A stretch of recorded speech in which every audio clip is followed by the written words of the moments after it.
Ito na yung itatanim na kamote dito sa bago namin. Wala na, namatay na yung may-ari nito. Mana na namin ito. Wala naman sinasabing pamilya. Kasi hindi naman nila maasikaso na eh. So ito kasi pwede yan replace mo kasi kainin sa October ano na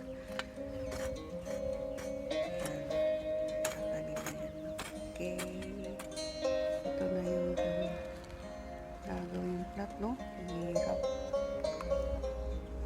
pagod, pero malamig yung temperature. Mamaya iinit ang katawan mo kasi sa lamig.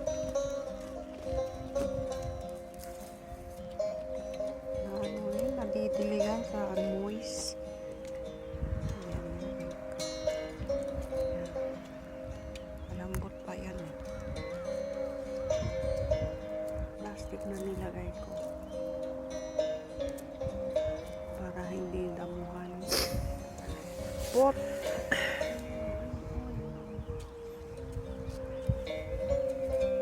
Para malaman sa loob. Sana nga bakit ito? Kasi wala. Hirap na ngayon ng bigas.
Ay, ito na po yung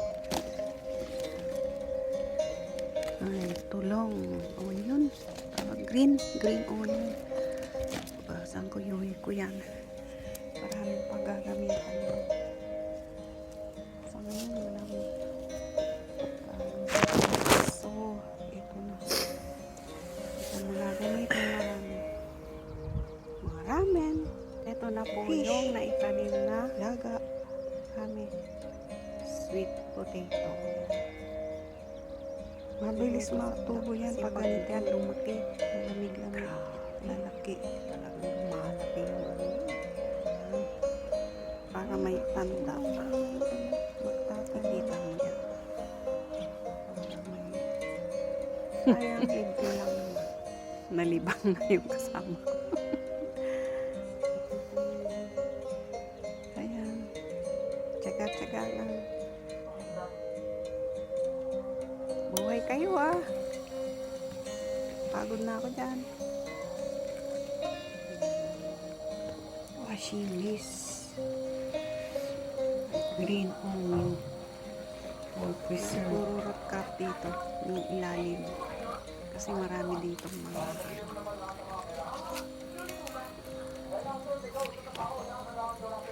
pag na kailangan, madaling makakuha na yun. Kailangan. June. Pwede na yan. 60 days. May laman na yan.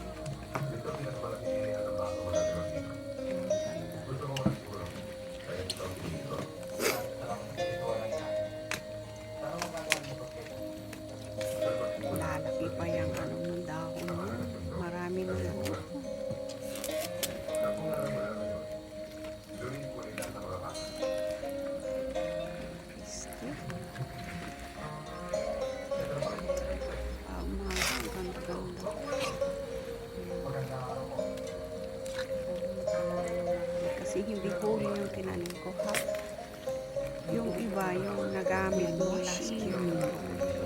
Green onion. Nilalagay.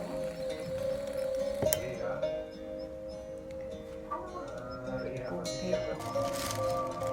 Yan pwede nyo.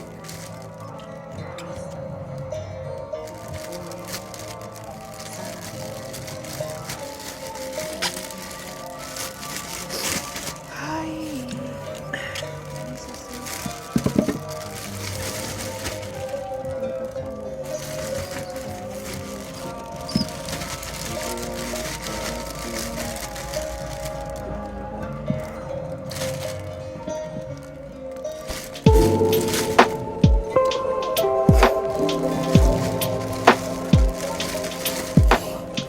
Ito yung mga chop na